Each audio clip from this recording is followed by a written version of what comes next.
Welcome to the What's Your Weird Story podcast. Everyone has at least one good story. And some of us have stories that are just to the left of normal. We're interested in the ones that push the boundaries of what we can perceive. Stories that defy explanations. Stories with an air of mystery. Stories we might not share for fear of being thought of differently. But don't worry, we're all friends here. So, what's your weird story?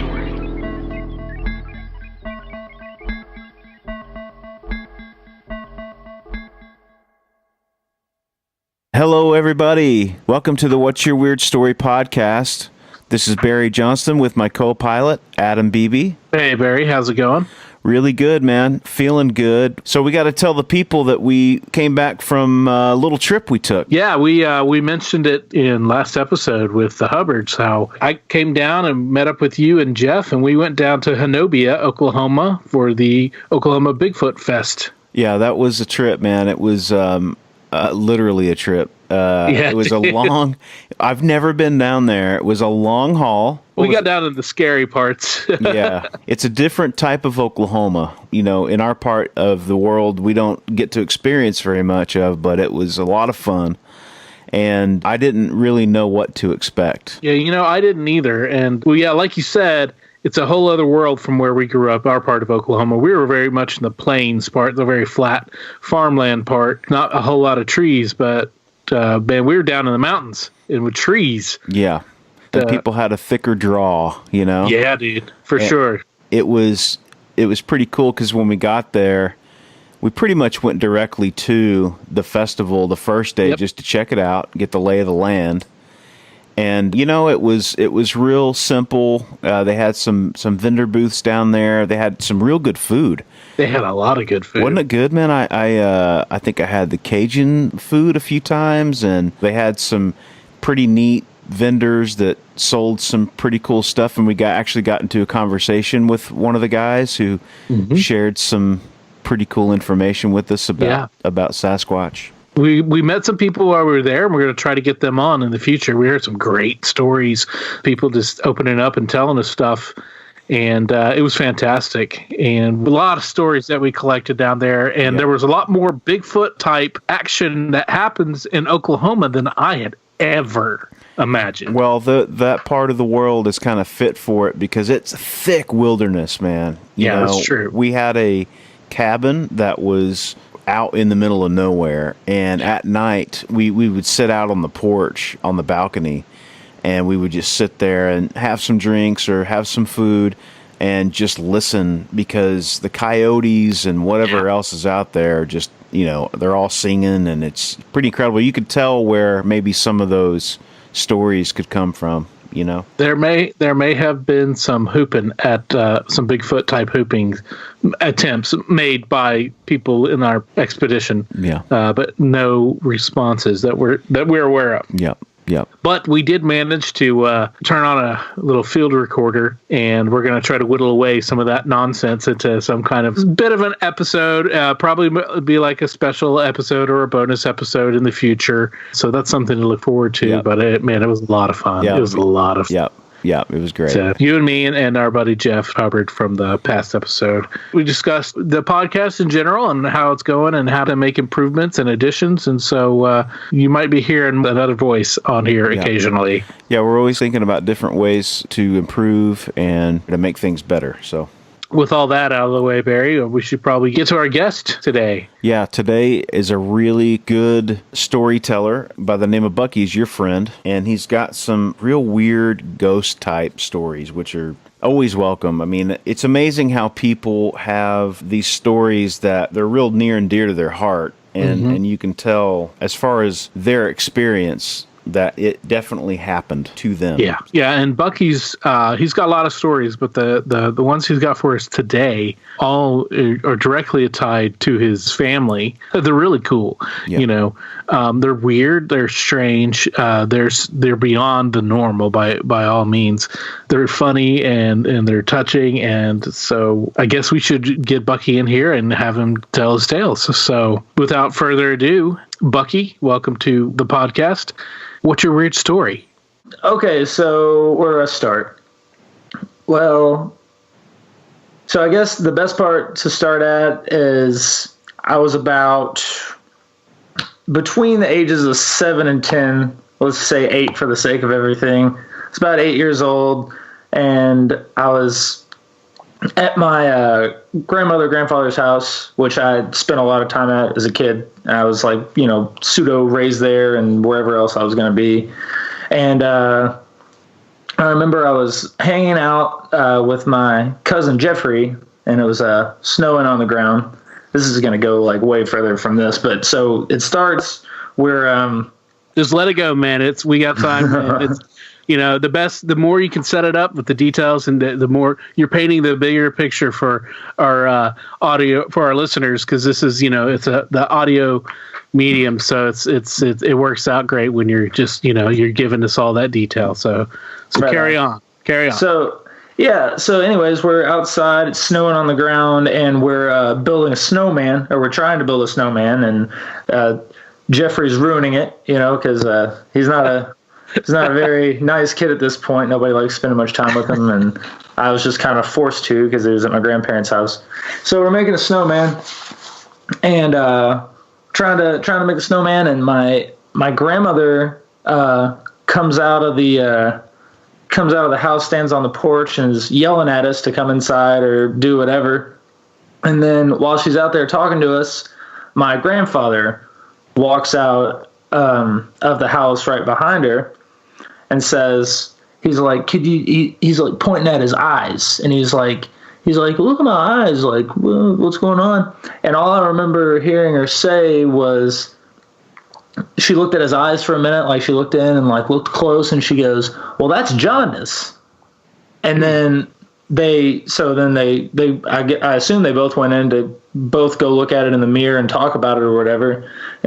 So at this point, I'm, about 8 years old. I have no idea what jaundice is. I've never heard of it. I don't know, I couldn't tell you what it meant. But for whatever reason, when she said that, I remember becoming like, I don't know, just like really angry, like furiously angry at this mystery word that I knew nothing about that she said, so get really angry. And then, that was pretty much it for that. That's just for context, but like, I didn't know why, and I didn't understand it really. Well, so fast forward to, I don't know, it was maybe like a couple weeks later, my grandfather was on a hunting trip. And he's on this hunting trip, and he fell in the water. He fell in a lake, and he got drenched. It's cold outside, and then he comes back and he's sick, obviously, because he's soaking wet in the elements. So he's sick. He finds out. He goes to the doctor, to see what exactly it is, and turns out that they found he had tumor, or he had something around like his pancreas, and that's what was causing the jaundice. Right. Well, I still, I'm a little kid. I know nothing about any of this stuff. Like I said, I knew that he went to the doctor, and I knew that he was sick, but of course they didn't take the time to explain to me what exactly was going on. But so I guess fast forward like maybe another couple of weeks, maybe a week, somewhere along in that timeline. I'm sleeping in my grandparents' room. Whenever they watch me, I would sleep on a cot at the foot of their bed. And I remember I'm asleep, and then I wake up just in the middle of the night. No particular reason. There wasn't like noises or anything. I just woke up, and I remember, so on next to my grandparents' room, there's a little add-on room that my grandfather had built. And there's no one in the room ever, but when I woke up, the door was cracked just so, and then there was, a light on in there. So I, being a little kid, figured like there must be somebody in there.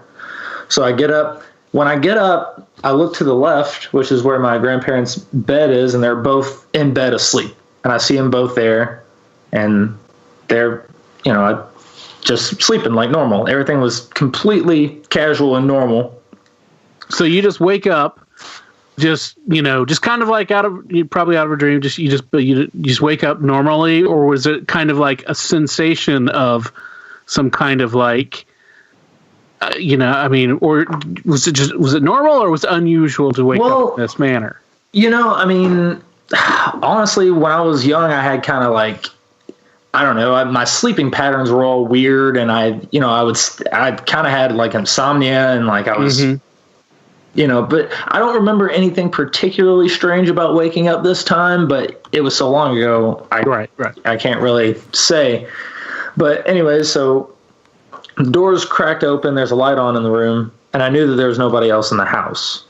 So I got up, and I'm like kind of just like rubbing my eyes and like shuffling around and look over. Like I said, my grandparents are there, both of them. They're just asleep. And so I go to see what's in the room. As I push open the door, there was my grandfather, who was in bed, who was also standing in the room in front of me.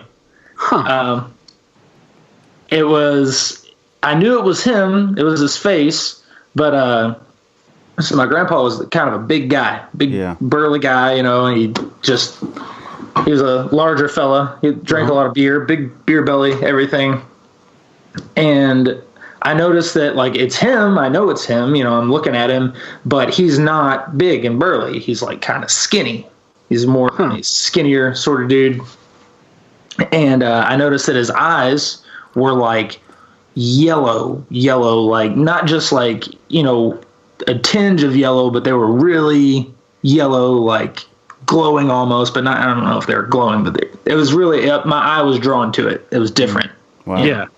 So was it like the eyeball, the pupil, was it yellow, or was it like the area around, or was it like the white of his eye was, but it was like really kind of piercing, or just really kind of took me off guard. And I'm standing there, I'm a little kid, and I don't know what to think, because obviously the first thing I thought was that I'm dreaming or something, like I had like a waking dream or something like that.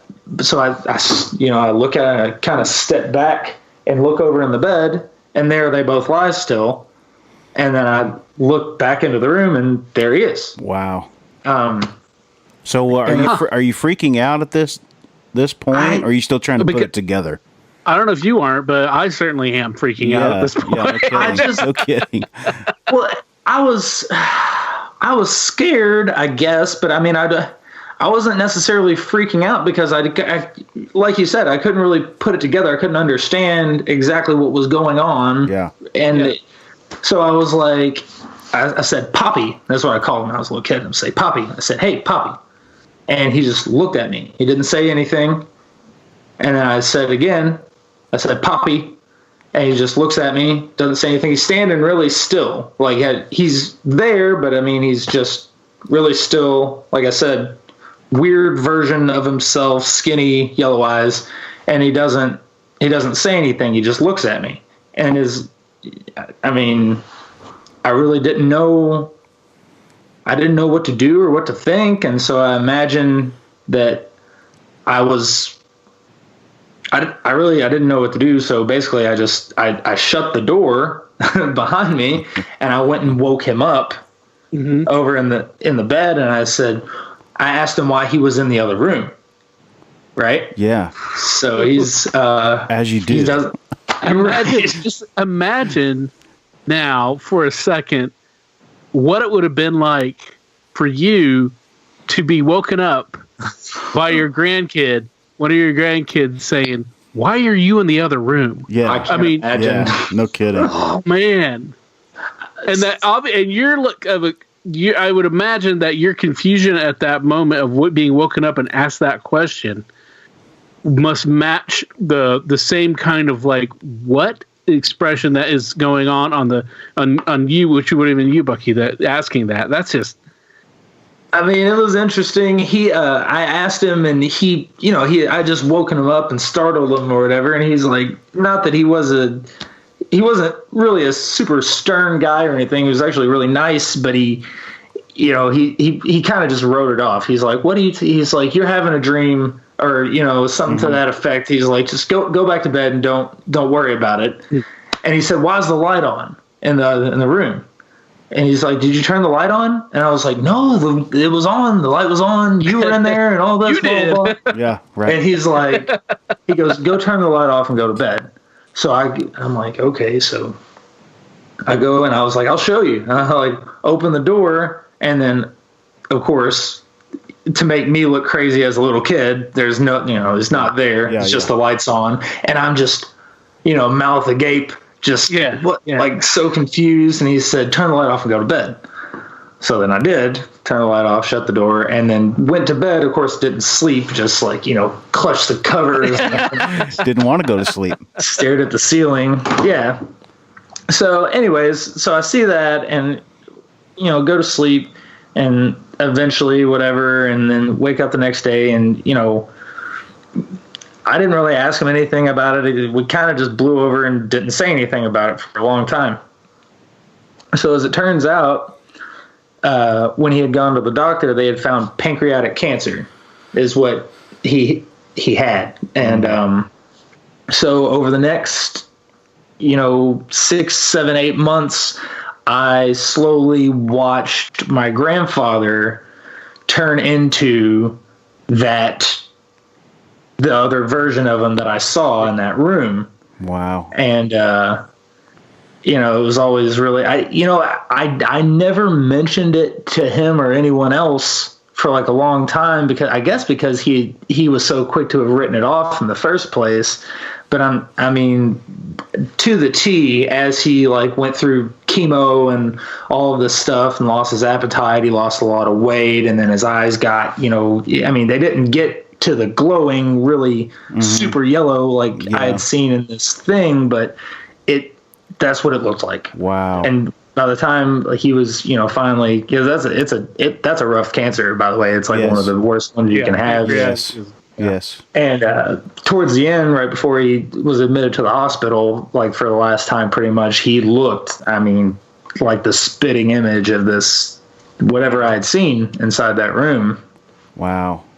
Did you ever tell anyone else? The weird thing is that I thought that I had as a kid, but then it was so long that I didn't really, it wasn't talked about a whole lot after he was gone. And then this was actually pretty recently, which is what, reminded me of it. And I reached out to you about is like, I was talking to Mom, and we were talking about, spooky stuff and parallel universes and paranormal stuff and all sorts of just, back and forth about it. And I was like, well, I told you about how I saw Grandpa, right? And she said, no. And I was like, I didn't tell you about that? And she said, no, you never told me it. So I told her the story, and she's totally freaked out, just like completely. But I guess I never really told anyone, even though I felt like in my mind that I had, like. Well, I think we find kind of what happens here when you tell these stories is you realize that maybe you don't tell that very many people because you get weird, you think that people are going to judge you or think you're crazy, Yeah. But it's so and maybe weird. a little bit more as a kid. Absolutely. Yeah, when you're a little kid, little kids get dismissed a lot more quickly because they are more imaginative, more active in imagination, and we've talked about that before. And more easily to be just go back to bed or go play or whatever. You didn't see that, And it also, as I think as a little kid, when sometimes you tell something to an adult and you are dismissed, then you like you were dismissed by your grandpa, that maybe it's not worthy of telling, and maybe that's what you did. You just kind of like, okay, well, whatever, you just took it as this is a unusual but apparently not an experience not to be worried about, because Grandpa just said, don't worry about it, go back to sleep. Right. That's kind of, It's that's interesting. the impression. It's interesting because usually those kinds of things where you'll have I don't know what you'd call it, but aspiration or visualizing a person outside of their body would be after someone's passed away or something like that. It's rare that it would be at the same time. Right. You know what I mean? And it was super, like, it was just jarring, and I didn't know what to think. But kind of like you said, as he dismissed it, and also, like you said, I think that dismissal sort of made it less real to me at that time, because, once you're convinced that you haven't seen something, or once someone says that you haven't seen it, then, as a kid, you're still learning, and you convince yourself that you didn't see it, right? Until you remember it, and then it's like, whoa, man! Like, plus, like, your parents, and especially your grandparents, are, you see them as being old and wise. Grandpa is old and wise. He's like, almost like Santa Claus. Where they like, he's old, and so he, you kind of get that idea that if it's something that Grandpa says, then it's nothing to worry about, or whatever, you can totally just move on with it. Absolutely. So absolutely. Yeah, that's interesting. That's it. Yeah. And that's incredible. Yeah. Interesting that you, like, I guess the validation would be that you had no idea as a kid what that disease looked like, and yet you were seeing it, and then in real life it happened. You know what I mean? Right. Like, it was a self-fulfilling thing, Yeah. Well, yeah, and it's like, I feel like I've been, especially when I was a kid, and like, just every now and again as an adult, I feel like I'm open to stuff like that. I've seen quite a few things that I just, it can't be, I couldn't explain it away, basically. And I'm, sort of maybe in touch with something like that. I don't know. But, that, I try to write stuff off, or I try to debunk it before I would even talk about it. But that's just so, blatant. And once I put the pieces together and realized, I was like, oh my God, like that's, that's what he ended up looking like. And that's what I saw, and I never understood it, so. Amazing. Wow. Yeah. I wonder, and I've been, especially recently, I've been wondering a lot if a certain type of people, or maybe, your brain chemistry or something that allows you to be more in tuned to see kind of, these things, because like, I haven't seen anything that was like a ghost, and I don't believe Barry has. I think we've talked, unless that's changed. Never an aspiration. I've had other experiences, but I never visualized something, Yeah. So I wonder. That's a whole other of intensity. Yeah, because we've got an interview coming up that is going to really pinpoint out that sometimes you can be around something and totally unaware of what has gone on before you or even after you, and that's going to be pretty soon here. That might be an episode right after this one. And it's going to focus on me, not actually on me, but it's about how my unseeing, my not being able to notice things. But then again, I don't know. But you'll have to listen. Yeah.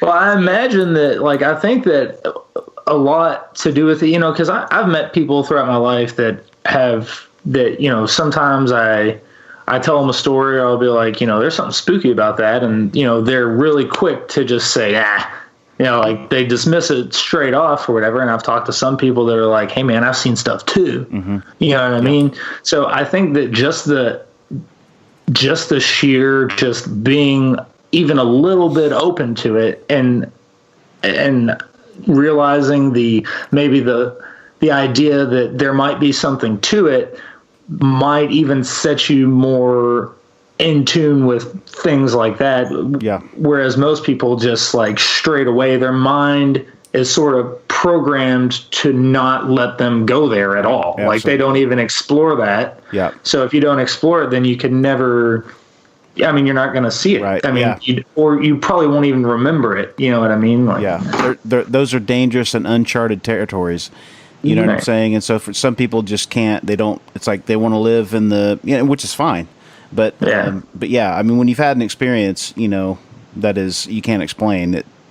It's like you're either going to get it or you don't. And the people that don't, hey, fine, but people that do get it, we've talked about before as well, as perception is, you influence your perception with, how you take things in, and all your, your experiences beforehand. And if somebody tells you something and you want to believe it, then you're going to believe it. Right. If somebody tells you something that this is the way it is, and everybody else is going along saying this is the way it is, and you want to believe that's the way it is, you go along with it, and you're part of that, and you believe it. And so, I don't know, because I honestly, personally, I know a lot of people who have had the weird supernatural experiences, but I also feel a lot of times when I hear something, I don't know, half the time when I hear something, I am like, I don't know, maybe that happened to them or not. But then also that's one of the reasons why we're doing this, is because like we can hear when somebody's speaking, how they're telling a story. If this is, if it's real, it's real to them for sure. Yeah. And that's what's the important thing. And so, I can, you can tell when somebody's like, like this is how they feel. So I don't know. I just went off on a ramble there. No, it's good. Sorry. I also got distracted by, I think there's some people knocking at the front door. I hope we can't hear it, but, I didn't hear it. Yeah. All right, cool.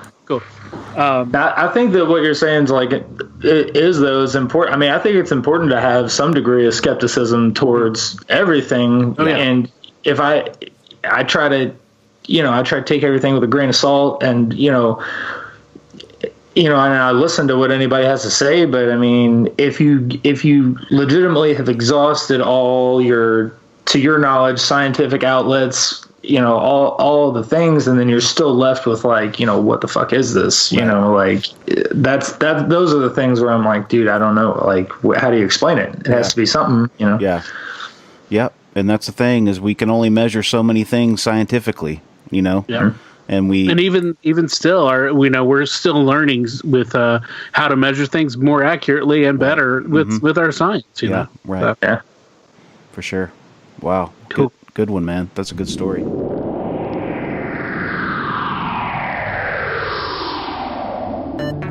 Follow us on our journey through the weird wide world on our social media sites. Our Instagram is What's Your Weird Story. Remember that your is spelled Y-E-R. So that's WHATSYERWEIRDSTORY. You can find us on Twitter at What's Your Weird. We have the What's Your Weird Story podcast Facebook page. We're also at www.whatsyourweirdstory.com. Feel free to drop us a line through any of the social media platforms. Just remember that the What's Your Weird Story podcast doesn't exist without your stories. If you have something interesting and weird to share, please get in touch.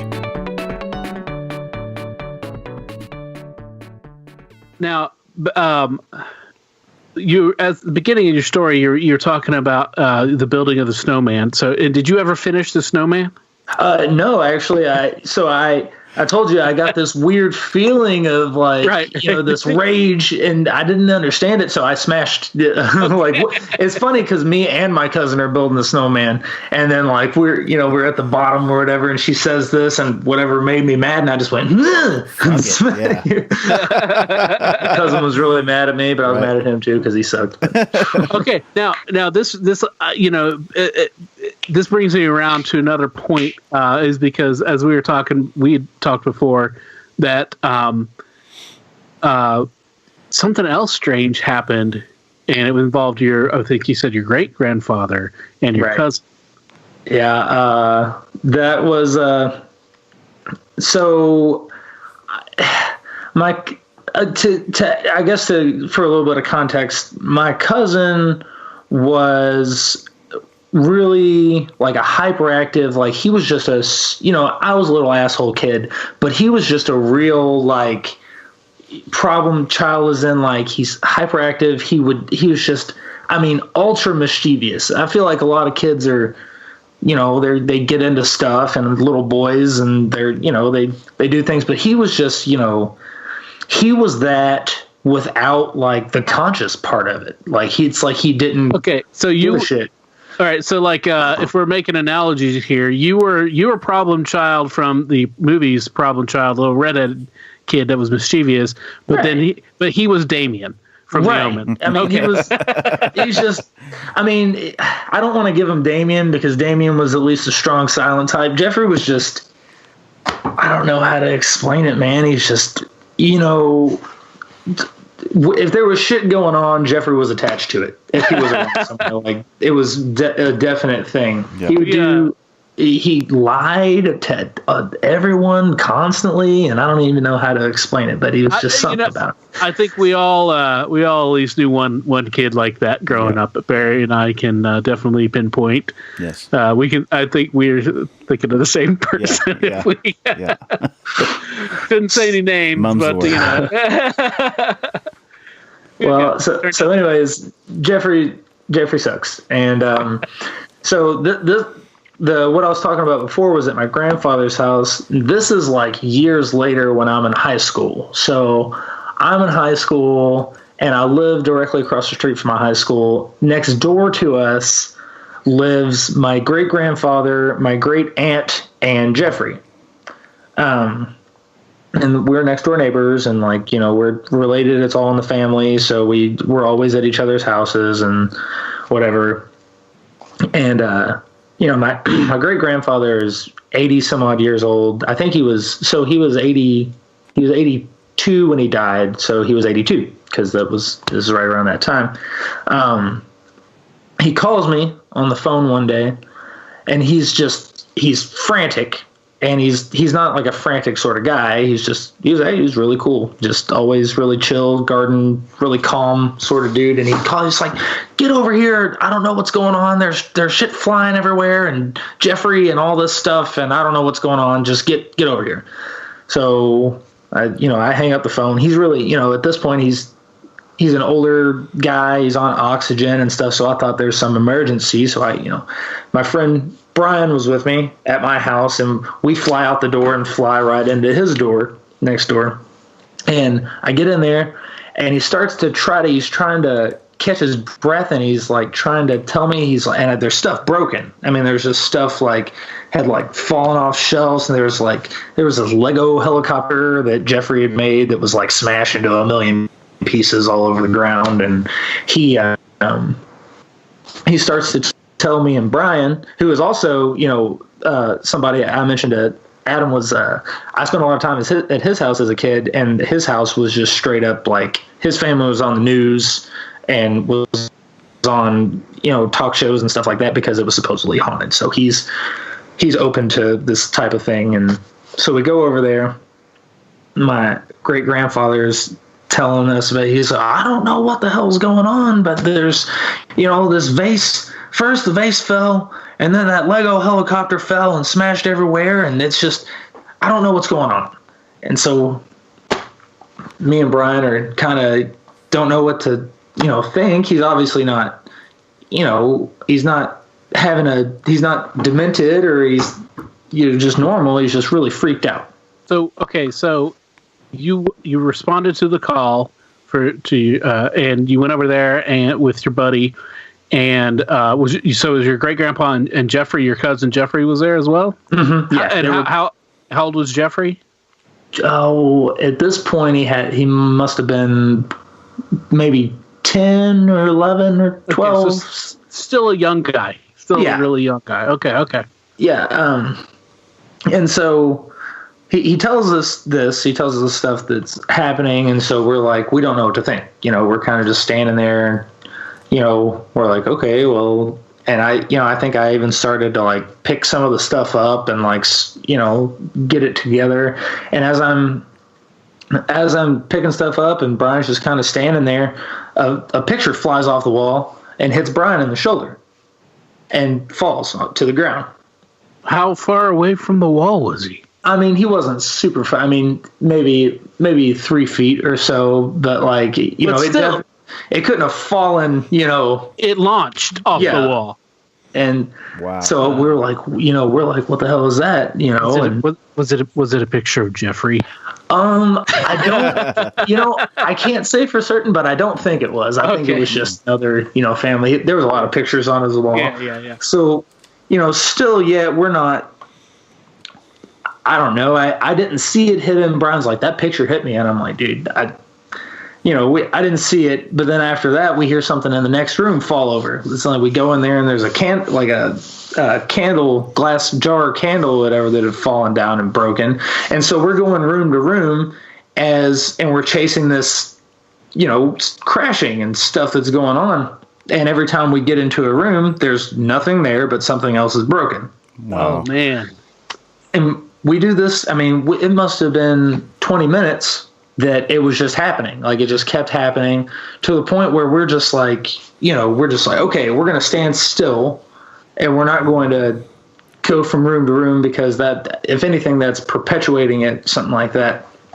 Well, yeah, like you're chasing it or whatever. It's like playing games with you. Playing games with you. Was it playing games with you? I got really excited about that. Sorry. I mean, it kind of seemed as such. It just seemed like it wasn't. We didn't feel. I don't know. I didn't feel in danger. Brian didn't feel in danger or anything like that. But it was just more of a. Yeah, it was more of a kind of a mischievous sort of thing, I guess. Things breaking. So we stand still. We go out on the porch, and we don't know what to think. But at this point, me and him have both, seen things, and me and him have had conversations about it like before, but we weren't having conversations about it that day. I mean, but we're like, I don't know. Is it like a ghost? Is it like some weird? Is there an explanation for it? Mm-hmm. Basically, and. I mean, we couldn't figure it out. So we wait for, I think that my grandmother came over. I called her and told her what was going on. I called my mom and told her what was going on. And I was like, dude, I don't know. We're at Grandpa's house and all this stuff's happening and we don't know what to think. So we wait for one of them to get there. I think it was my grandmother, I'm pretty sure. And I mean, we tell them the spiel, and like they don't know what to make of it either. We don't know why it's happening. And at this point, it's kind of calmed down, but it's like there's still every now and again there's like maybe something's not breaking, but it's a noise or it's something that's just is eerie. It's hanging in the air, kind of, And they didn't know what else to do other than so they called. And I don't remember exactly what they were called at the time, and it would have had to have been. This was like, oh man, I couldn't tell you what year it was, honestly. But they called Louisville Paranormal Investigators, basically. Like, so Louisville Paranormal shows up, and they're walking around with, I'm assuming is like a. What is it? EMF? Meter. Mm-hmm. It measures electromagnetic fields. Yeah. So they're walking around and it's the needles going around, and I stood out on the porch while they did all of that. I didn't go from room to room with them or anything like that. Did they show up? Did they show up in an old ambulance?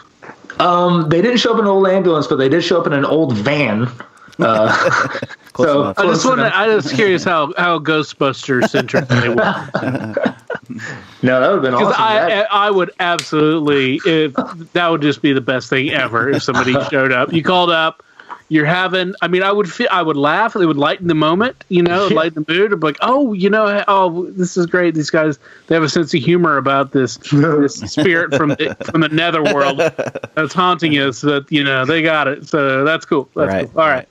Come on in. if we ever started a paranormal investigator team, we know we have to get one of those old. That's right. So, anyways, I guess they go and take their readings or whatever, and then they start going from person to person, talking to everyone. They go to my grandfather, talk to him. We weren't in the room, just asked him questions. They asked my grandmother questions, and she's like, I wasn't here, but she was talking about how she heard the noises when she was there. And they come to talk to me and Brian, and we're like, yeah, dude, shit was flying everywhere. Like, we don't know. Like, I guess, I mean, who knows what it was? There's no real explanation for it. And then they go to talk to Jeffrey. And they took Jeffrey in a room by himself, closed the door, and no one saw them again. Well, no.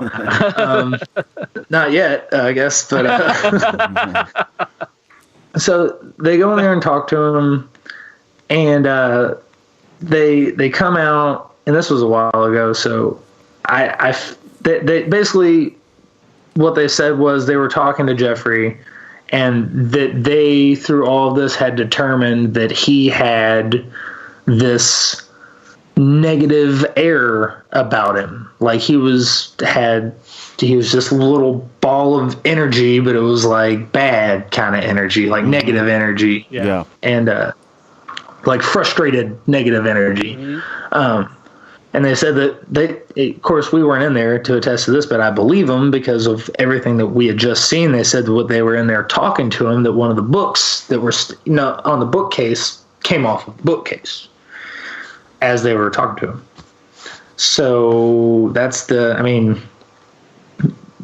what they told they didn't tell us that. They told my grandmother that, and then my grandmother relayed the stuff to us after they had already left. So that happened, and then it stopped. Like, it was pretty much after they talked to him about it. Like, nothing else happened that night. Nothing else happened the next week. And nothing else happened the following week except for my great-grandfather, who at this point is old. And he's not in failing health, but, he's on oxygen, and he gets sick every now and again. But that 1 week passed, and then the next week, at the end of that next week, we got a call in the morning, and he had died in his sleep in his bedroom. And he wasn't, particularly ill in failing health. Wow. He any more than he ever was. You know what I mean? Like, he was out the week before mowing his lawn and gardening. Yeah. And all this shit happens, and then the next week he died peacefully in his sleep. Right. That's a comfort. I mean, right. There's that. So yeah.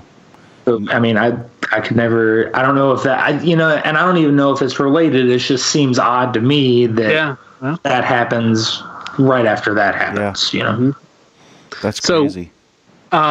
They spoke and they told you all of this. Whatever happened, was there a follow-up? Did they bless the house? Did they try to exercise Jeffrey or something? I don't know. Was there any kind of a follow-up, or do you know? I honestly don't know. That was all that I ever saw of them. Mm-hmm. If they did do something, or if they were in contact with anyone, it was with my grandmother, and she'd never said anything about it or told us anything outside of that first day. And then it just kind of was just over. And since it was over and nothing was happening, I guess the idea was just to don't poke the bear and just leave it. Right. As isolated thing. Does did anything happen after, like, in the home, or after he was gone? Like, anything after that was? You said that it happened before. There were some things that happened before. Yeah. Before that, and then I was just curious if anything happened after. If maybe there was something connected to him too, or something. Yeah. Honestly, I don't. Not that I directly recollect. I don't remember anything happening. But of course, we weren't in the house a whole lot after, because I lived next door, and Jeffrey still lived over there with my aunt, but we didn't particularly, we had a lot of family over at our house. Right. So to my knowledge, nothing else happened, but who knows? Maybe we weren't over there. Yeah. Interesting. I don't think I've ever experienced things like that, like coming off the walls and moving objects and things like that. That'd be pretty creepy, man. It was super weird. I've seen stuff like, something will fall off the wall, but I never attributed it to anything more than just this. That's how the universe functions sometimes. Well, sure. It's like the other day, I was in a gas station and I was walking towards the restroom, and there's a sign. They had letters above, where the restroom were, it spelled out restrooms, and the S fell as I was walking. As I'm going in, the S fell. I'm like, okay. Yeah, but if the S fell and then you walk into the bathroom and then the towel dispenser falls over and then you go into the stall and the toilet unspools off I think you would think, okay, something's going on here. Something's going on.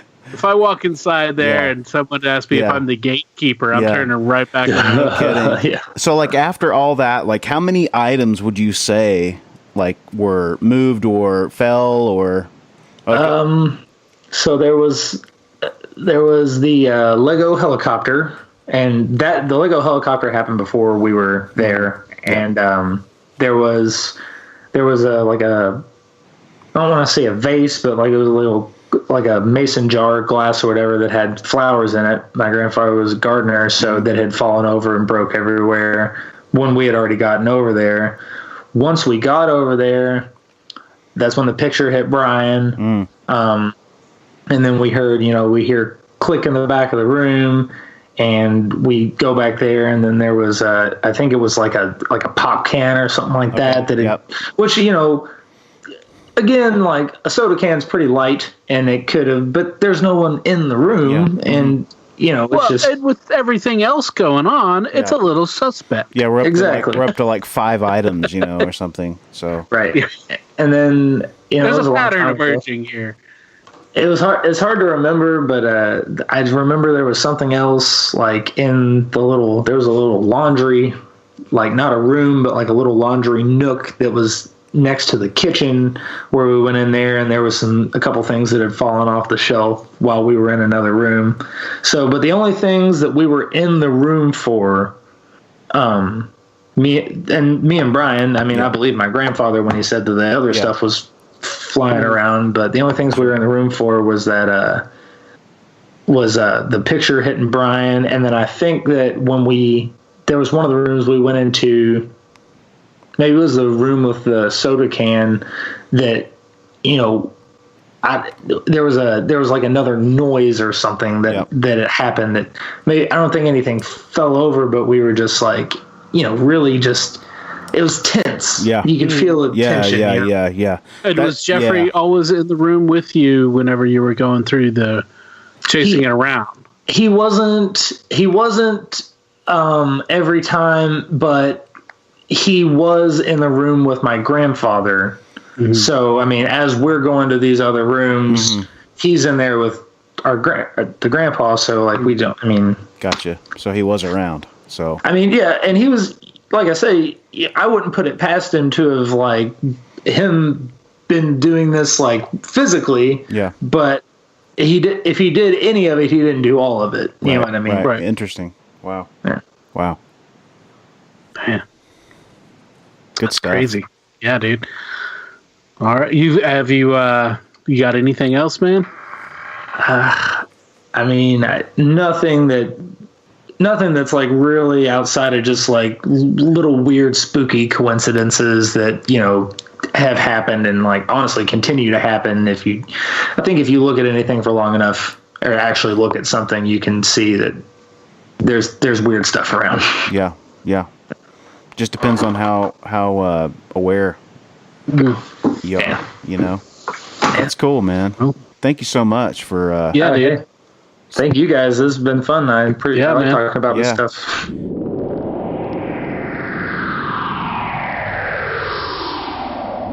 Wow. Thank you, Bucky, for those awesome stories. Those were really, really intense. And that story about seeing his grandfather outside of his body was a pretty intense story. You know, I guess it wasn't a dream because he said he woke up to it, so it was like a vision. Yeah. And that's pretty powerful. And then the poltergeist, I guess, is the best word for it. Yeah. The house with Cousin Jeffrey. Yeah, that was creepy. Those types of stories where things are moving and people are there to witness it is heavy-duty stuff, man. And then having the experts come in to measure up and say, yeah, this is something going on, and and Jeffrey is ruining it. So yeah, great stuff. And again, we appreciate Bucky being on the show. Yeah, definitely. Thanks a lot, Bucky. And if you got more to share, man, we want to hear it. And you guys out there listening to the podcast, as always, you know, if you got stories to share, we want to hear it. You know, we're creeping up on Halloween, and we got a couple of really good ghosty stories coming up for our next couple of episodes. We even have one that's going to be a Halloween related story for the podcast episode that'll drop right before Halloween. So that's really cool. That's great. So yeah, if you have any other holiday weird stories, particularly Christmas, because we're coming up on Christmas soon enough, if you've got a real Christmas miracle or something like that you can share, let us know, and we'll get you on the podcast for our Christmas special. And if not, we'll just have an end of the year special. One way or the other, we're going to have a special. Yeah, it's going to be special. It's always special. Every episode is special, and we love doing this, and we hope you love it. And if you do, rate and review us, and tell your friends, and tell everybody. I had to explain to my mom what a podcast was and how to get it, and then I had to do it again. But, you know, friend us on our Facebook account, add us there, and follow us on our social media, and, you know, let's all be friends, and let's share, and let's keep building this community, because, man, it's growing, and it's really cool to see it happen, and it's really cool to get the responses from everybody. So let us hear it, you know, leave us reviews and send us messages and emails and all that stuff, and it gives us encouragement. It's awesome. As always, if you have a weird story, we want to hear it. If you have a lot of them, we want to hear them all. We can't do this podcast without your invaluable contributions. Whether it's sharing your stories, listening, rating, and spreading the word about the podcast. Thanks for listening. Until next time, be safe. Be weird.